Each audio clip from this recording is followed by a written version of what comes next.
What's up everyone, welcome to Intuitive Shutter. This channel is about film photography and today we're going to be reviewing this camera. It's the Minolta SRT101. We were shooting it in our previous video. If you want to check it out, the link is in the description.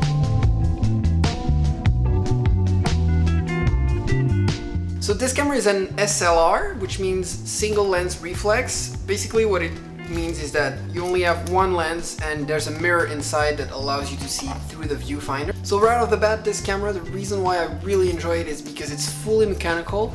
There's a light meter in there, but I'm actually not using it. There's no battery inside of mine. Most of them come with dead light meters anyway, but the reason I enjoy it is because if you want to really start shooting with a manual camera and learning exposure and how it works, your aperture, your shutter speeds, this camera is amazing for that. It's really reliable, it's built like a tank, and I really enjoy using that camera. One of the other aspects that is really amazing with this SRT101 is it's fairly cheap. You can have it for 50 bucks on eBay, and it comes with amazing glass. Those RAW lenses are really sharp and you won't get better quality for that price, that's for sure.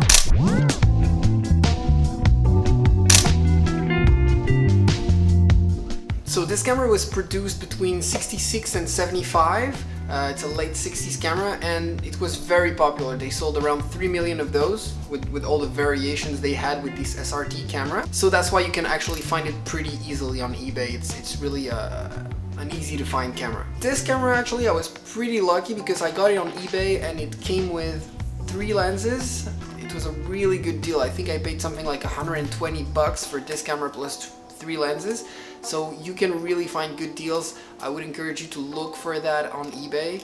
So there are a lot of pros and a lot of little things that I enjoy about this camera. One of them being this little button here. It allows you to actually see your aperture while you're composing. So when you press it, it's gonna tint the glass to show you how much light you're actually letting through the lens. So this is a feature that I really enjoy. It helps you when you don't have a light meter necessarily, it helps you to compose your images. Also, one of the features that I really enjoy, actually my favorite feature in this camera, is the mirror lockup button. So basically the way it works, when you press this button, the mirror is gonna stay locked inside of the camera. When you do a lot of night photography, it's gonna be really useful because instead of having your mirror slap the camera every time you take a picture, when you're doing a long exposure, it can actually blur your image. You're gonna have your mirror stay in the locked position and you're able to take your picture without having this issue.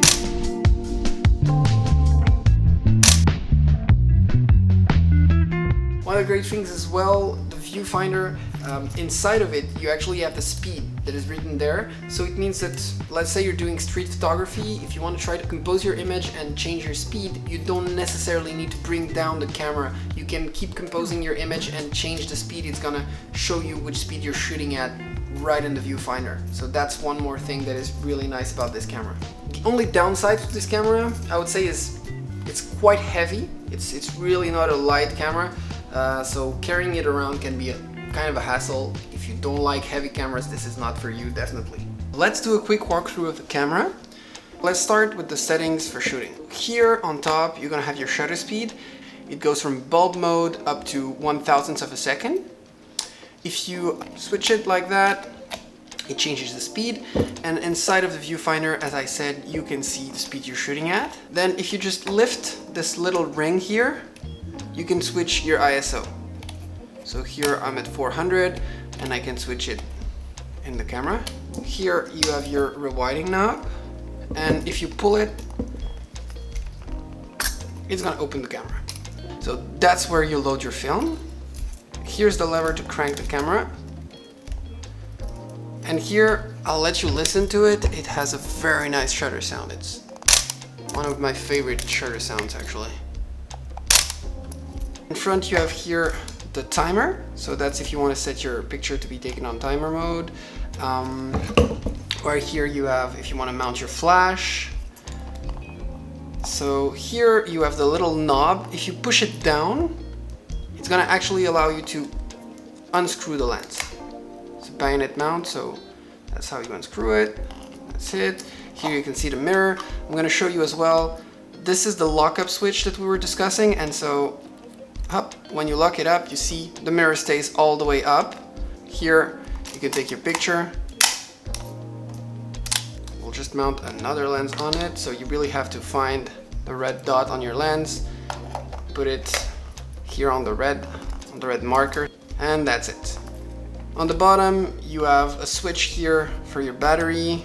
That's where you put the battery. Here you have the little button that you press when you want to rewind your film. Also, if you want to do double exposures, that's where you're actually going to press to prevent it from moving the film when you're cranking the camera. Here's just a little reminder of what type of film you're shooting, so that way you can remind yourself, oh, I'm shooting 200, 400.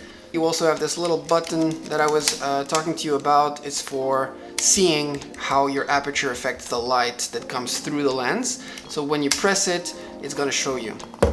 This is one of my go-to cameras whenever I have to shoot at night. It's the one I'm gonna choose most likely because of that mirror lockup button. It's really convenient when you have to do those long exposures. Ultimately, I mostly shoot it with my 28mm lens that I have. So to finish this video, I thought I'd show you some more pictures I took with this camera.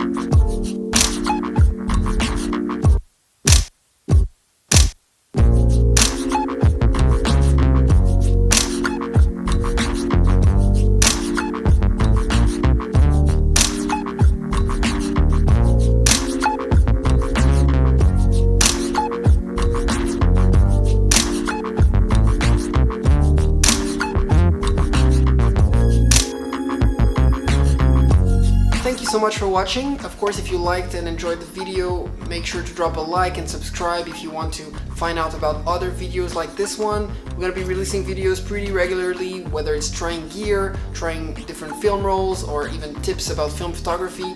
Make sure you stay tuned if you want to find out about all those videos in the future. Ciao.